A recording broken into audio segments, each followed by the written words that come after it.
Welcome back to When the Mask Falls. This is episode 24, The Anger I Was Never Allowed to Have.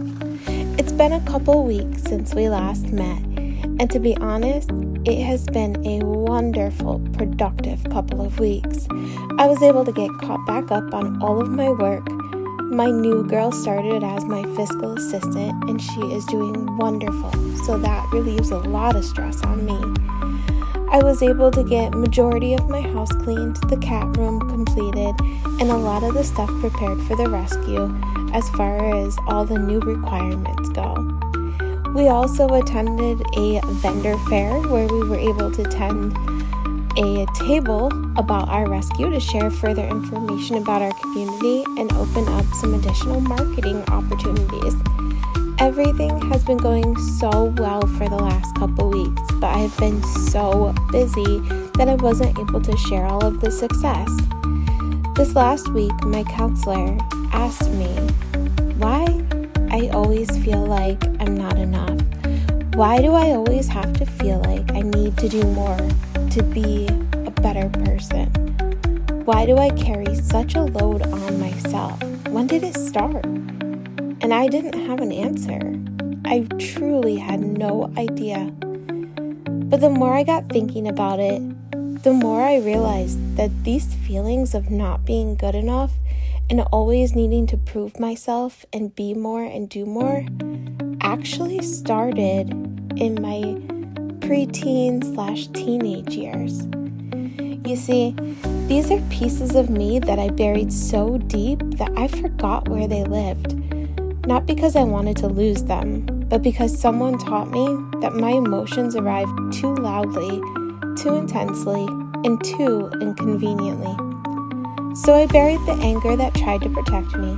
I buried the tears that needed somewhere safe to fall. I buried the voice that was dismissed before I had the vocabulary to even defend it. And for years, I called that survival. I called it strength, and I even called it love. But then one day, most recently, one honest, terrifying day, my mask cracked.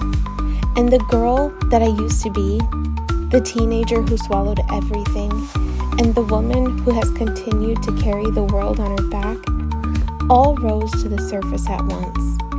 In this episode, this is the moment for that. The moment when the mask falls and the truth finally breathes. There's a version of my story that I've told my whole life, and then there's the version beneath it. The real one, the raw one, and the one that I've never actually said out loud because I didn't have the words, and maybe I wasn't ready to have them. This is the version where I say, without guilt or apology, what it was actually like to grow up sensitive in a house that didn't quite know what to do with a child who felt things so deeply. Where I was loved, absolutely, but not always understood. Where I was forgiven, but rarely heard. And where I was supported, but not in the ways I needed. This story isn't about blame, it's about clarity. It's about finally seeing the patterns that I mistook for normal. You see, my mother loved me. I never questioned that. But love doesn't always translate to emotional safety. Her love was big, intense, overwhelming, and a tidal wave of feeling that could crash through a room before anyone else even opened their mouth. And because her emotions were so loud, mine became background noise. If I cried, she cried harder. If I hurt, she took it personally. And if I was angry, she reacted like I had betrayed her. So I learned early that my emotions didn't get to stand on their own 2 feet. They were swallowed up by hers. I became quiet, emotionally strategic, and careful. Not because anyone told me to, but because the emotional atmosphere demanded it. When someone else takes up all the air in the room, you learn to hold your breath. And there's my dad. His love is quiet and grounded, gentle in a way that didn't require any explanation. But he didn't know how to hold my big emotions, not because he didn't care, but because he spent his entire life trying to keep the peace. Anytime he took my side, it created conflict, and anytime he defended me, he'd pay for it. So he'd step back, not emotionally, but practically. And I learned another message. If I felt strongly about something, someone ultimately had to pay a price. So I stopped letting myself feel strongly at all. It wasn't a conscious choice. It was survival. I was the sensitive one. I felt everything intensely. I noticed tone shifts, breathing patterns, the tension in the walls before anyone else acknowledged it. But instead of nurturing that sensitivity, it became something to correct. Stop being a baby. You're overreacting. Don't talk back. Fix your attitude. Don't disrespect me. And little by little, I learned to shrink myself. I learned that my emotions weren't to be expressed, but managed, softened, translated through filters that made them less disruptive to the people around me. That's how children become caretakers of adult emotions. That's how we lose ourselves long before we understand what we've even lost. By the time I hit my teenage years, the pressure inside me had nowhere left to go.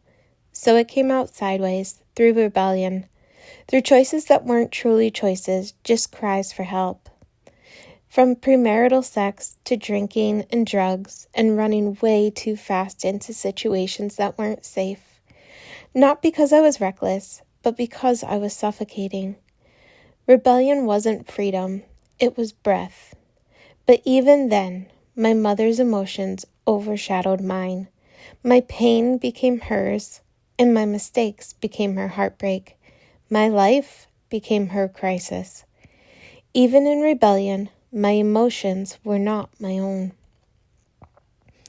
And then adulthood arrived, with all its heaviness and sharp edges. Marriage, motherhood, responsibility, and eventually divorce. Through custody hearings, fear, collapse, trying to protect my child while my own heart was in pieces. And when everything fell apart, all I needed was someone to hold space for me. Just space, breathing room, and safety. Instead, my mother reacted harder than I did. Her pain was louder than mine, her outrage bigger, her emotions more consuming. My trauma became her performance. I wasn't allowed to fall apart because she already had. So once again, I put my own feelings aside to manage the emotional storm of someone else. This is what enmeshment feels like. Your life happens to them before it has a chance to happen to you. The emotion I buried deepest was anger. Whenever I expressed it growing up, it was being disrespectful. It didn't matter if I had a point. It didn't matter if something was unfair. And it certainly didn't matter if I was hurt. Anger was not allowed, so I swallowed it. But anger doesn't disappear. It becomes self-blame, anxiety, people-pleasing, hyper-independence, the inability to say no, the fear of upsetting anyone, the belief that I must be the strong one at all times. Anger was never my enemy. It was the part of me that had been locked away the longest.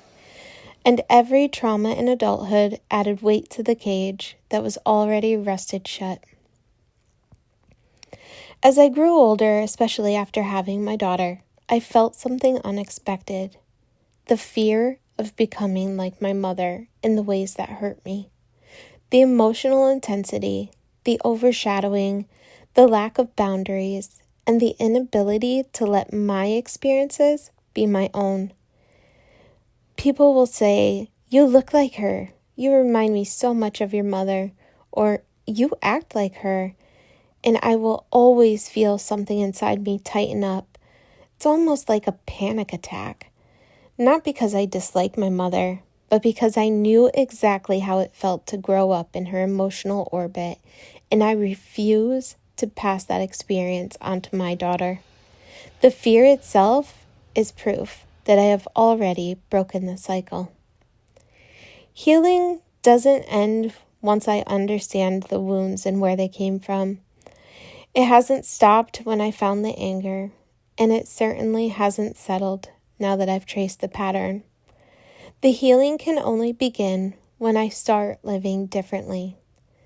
This is the stage I'm in now, the integration, where truth becomes practice, where awareness becomes action, where boundaries become protection, and where softness becomes allowed, where anger becomes direction, not destruction. I'm learning how to be seen without shrinking, how to feel without apologizing, how to ask for help without guilt gnawing through my ribs, and how to mother my daughter without repeating the emotional overwhelm I lived through. I am learning how to trust myself after a lifetime of being told I shouldn't, and for the first time in a very long time, I am becoming my own safe space, not by abandoning people, but by refusing to abandon myself. I spent years folding myself into shapes that made other people comfortable, silencing storms to keep the peace, holding my breath so someone else could exhale. I called it love, I called it loyalty, and I called it strength. But then the day came when my body whispered what my mouth never said. No more shrinking. On that day, I didn't break, I unfolded. I expanded, and I returned the anger to my spine, returned the softness to my heart, and returned my voice to my own throat. And for the first time, I saw a woman not molded by pain, but reborn from it. A woman who takes up space without apologizing, and a woman whose truth no longer trembles. If any piece of this sounded like you, take a moment and ask yourself, what emotion did you learn to hide? Who did you have to become to survive your childhood? Whose feelings did you carry that were never yours? What anger lives inside you that was never allowed to speak? And most importantly, who are you when you stop managing everyone else's reactions and you finally let yourself breathe? This reflection is the crack in the mask. It's the beginning of your truth. Thank you for letting me tell this story. It's not the polished version I grew up with, but it's the real one that I'm just now seeing. I'm not who I used to be. I'm not who I was told to be. I'm not the girl who stayed quiet, or the teen who swallowed everything, or the woman who carried too much. I'm the woman who speaks out now, who feels now, who sets boundaries now, and who refuses to shrink now. This is the version of me that exists without the mask.